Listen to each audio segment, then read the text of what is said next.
په دې ویډیو کې زه غواړم تاسو ته دا وښیم چې څنګه تاسو کولی شئ د ډراپ ډاون لیست په اکسل کې جوړ کړلی شئ. دا دې تاسو ته ډېر کمک کړلی شي کله چې تاسو په ایچ آر کې کار کوئ یا فرضاً په اپریشن کې وئ یا په نورو ځایو کې وئ چې کله تاسو فورمې جوړوئ د فورمو د جوړولو دپاره د تاسو د ډراپ ډاون لیست پکار کېږي.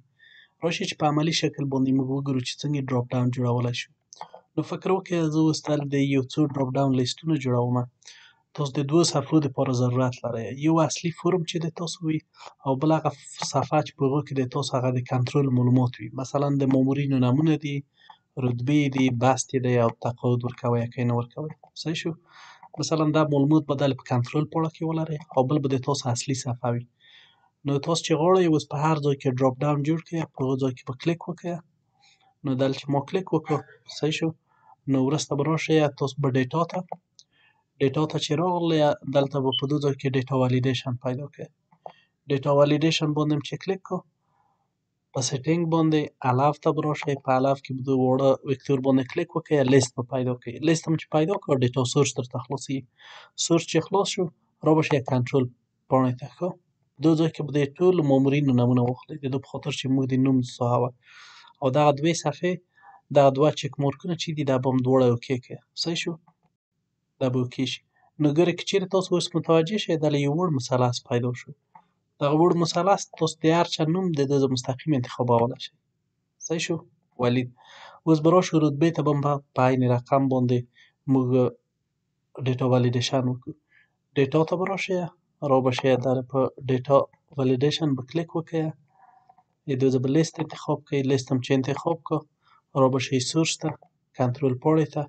اوس موږ دلې په رتبه باندې، صحیح شو؟ رتبه به هم انتخاب کړئ او اوکې به ووایئ.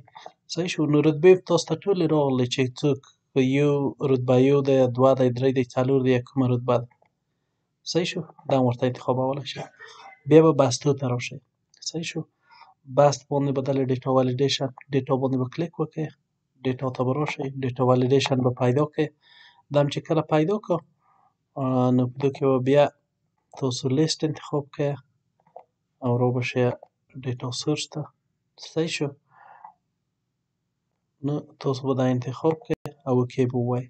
ګورئ اوس بستو ته که راشئ تاسو دا لیدلی شئ چې دایمي دی که موقت دی.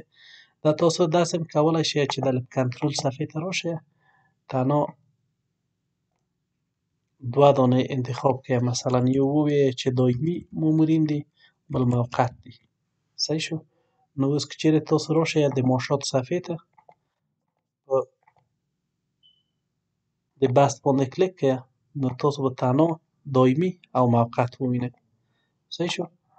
بل راشئ فکر وکړئ د تقاعد دپاره موږ دلې بیا دوه آپشنه لرو. نو د دې دپاره چې موږ دا کنټرول کړلی شو، دلې به یو تنها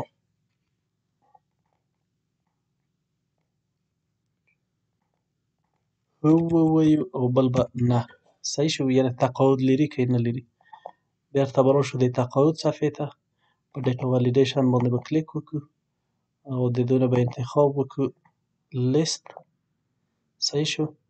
را به شو دې ته، نو دلته چې راغلو موږ به کنټرول صفحې ته ولاړ شو او دلته به دا دواړه ته انتخاب کړو. دا هم چې انتخاب کړل، اوس به راشو که چېرې تاسو تقاعد ووینئ تاسو تنها هو نه لیدلی شئ.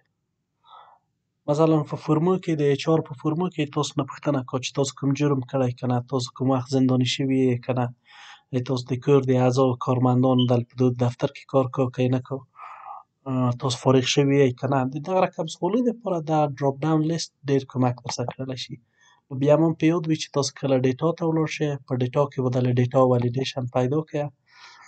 ډیټا والیډیشن هم چې پیدا کړو، دلې به لیست انتخاب کړئ او د لیست نه به وروسته تاسو سورس انتخاب کړئ چې کوم شی تاسو غواړئ هغه انتخاب کړئ او اوکې به کړئ.